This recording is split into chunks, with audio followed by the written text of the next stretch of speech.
Yes, alright, mga minamahal. It's me again, Alicia nyo. Nagbabalik muli para sa ating panibagong video. So, malapit na mag-alas 3 at si Mima ay parang ngayon pa lamang po nag-update. Marami po kasi tayong mga bagay na inasikaso. But anyway, it's very quite interesting topic, 'di ba? Na nakita natin na itong balimbeng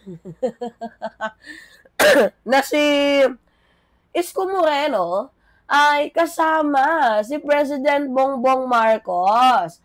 Sabi nga dito sa balita, PBBM at Mayor Isko nagpulong sa Malacanang para sa major infrastructure at social development projects ng Maynila.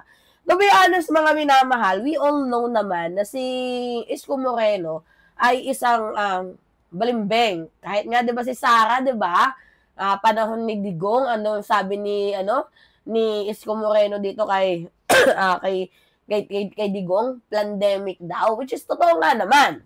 But anyway, panahon ng eleksyon, magka-tandem sila. 'Di ba? So, ganyan talaga yung politika sa Pilipinas. Hangin, cold, hot, hot and cold.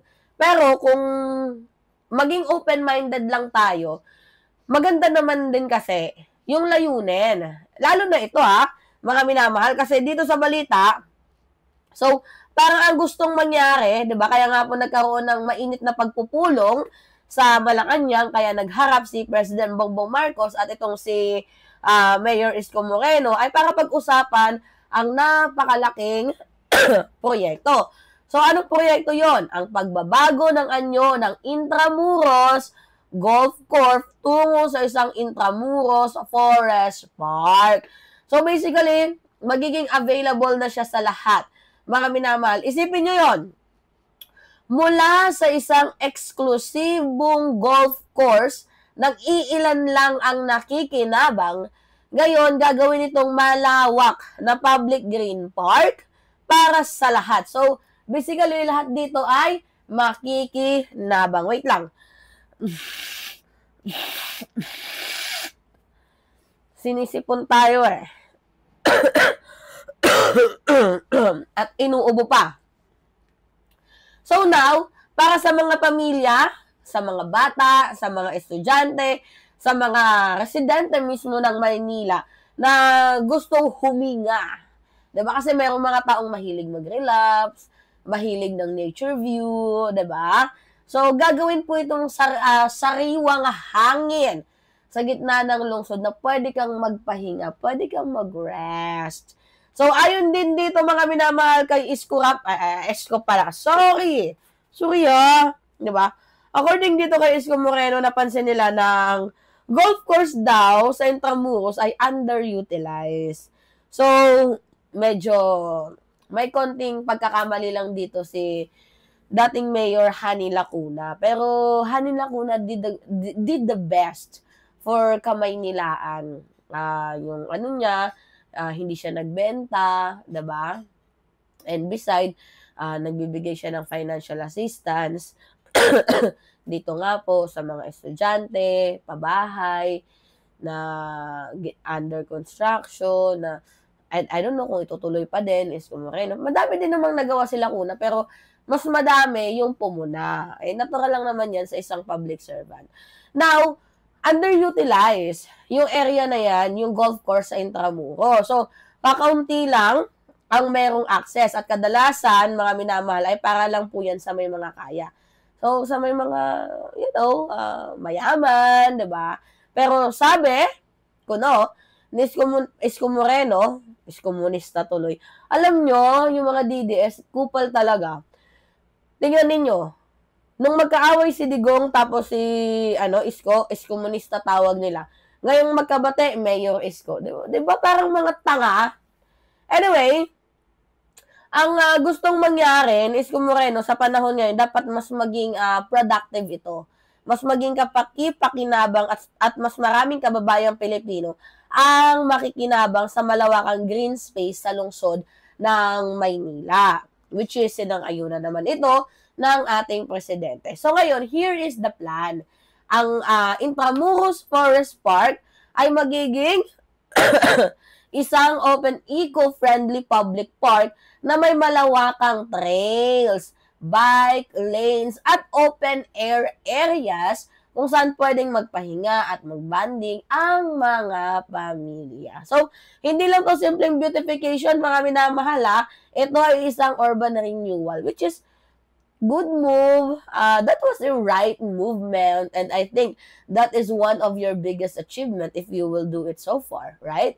So, mga minamahal, ang usapin sa Malacanang ay hindi lang din naman tungkol dito sa Intramuros Forest Park. So, meron din silang ilang pinag-usapan like housing transformation, zoning reforms, and bilang na bahagi na malawak ng Manila na planong gawing urban development, which is good, 'di ba? Why not? Kahit malingbing naman din itong sa Isko, may time din naman na okay yung kanyang utak, okay yung kanyang pag-iisip. Kung para sa bayan, edi suportahan natin. 'Di ba? Wag lang sanang kumamkam ng pera ng kaban ng bayan. So sabi din sa meeting, kailangan ng alignment. Alignment ng local and mga minamahal, national infrastructure priority. So, ibig sabihin, hindi lang to basta-basta proyekto, kundi mga hakbang na tugma sa long-term vision ng administrasyon ni PBBM para sa modern, livable, at green na Pilipinas. So, ngayon, ano ba yung mga susunod na proyekto? Bukod po dito sa Intramuros Forest Park, inirepresent din ni Isko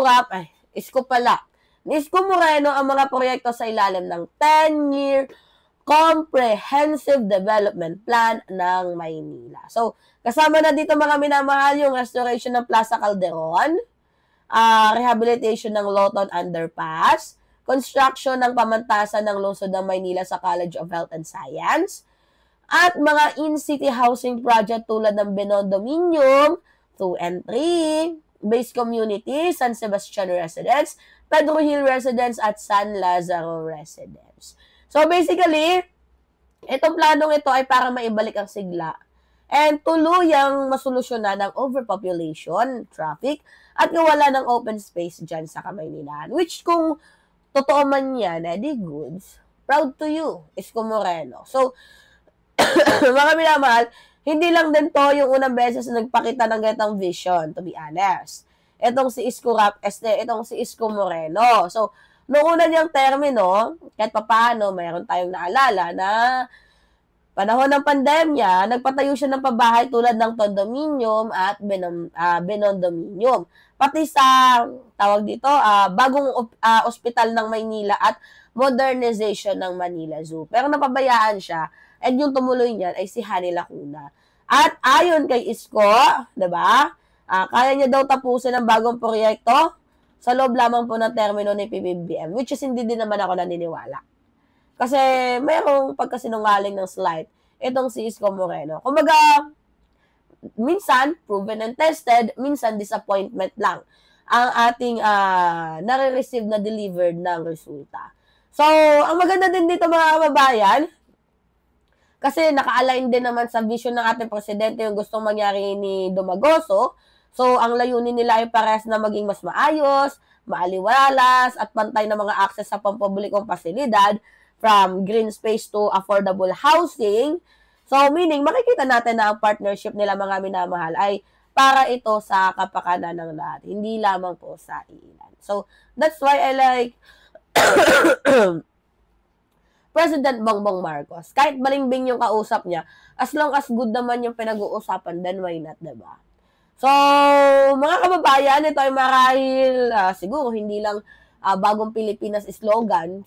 Siguro talaga yung slogan na yun, yung perspective nun, is to help the Filipino people, the poor Filipino people, to have a better and accessible life, to have a better economy, to have a better country, di ba? Para dito sa bansang Pilipinas. So, ang Manila, mga minamahal, yan pa yung isang lungsod na puno ng gusali and sobrang traffic.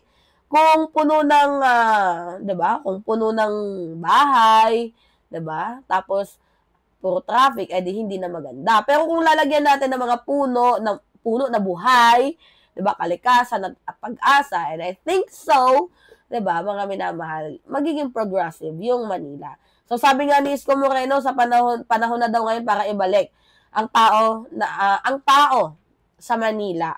Meron namang tao sa Manila, hindi nga lang katulad before. 'Diba? At ang sabi naman ni Marcos, we must build legacies that next generation can breathe in, which is true, 'diba? Yan yung gusto natin. So, ito yung kagandahan, kahit malingbing si Isko, willing naman siya makipag-cooperate sa ating government and conduce dito sa ating presidente na hindi marunong magkulay. So, hindi niya kinulayan itong si Isko Moreno. So, that's all, mga minamahal. Yeah, alright. So, it's me again, Alicia Nyo. Pahingi lang ako na comments, likes, and share.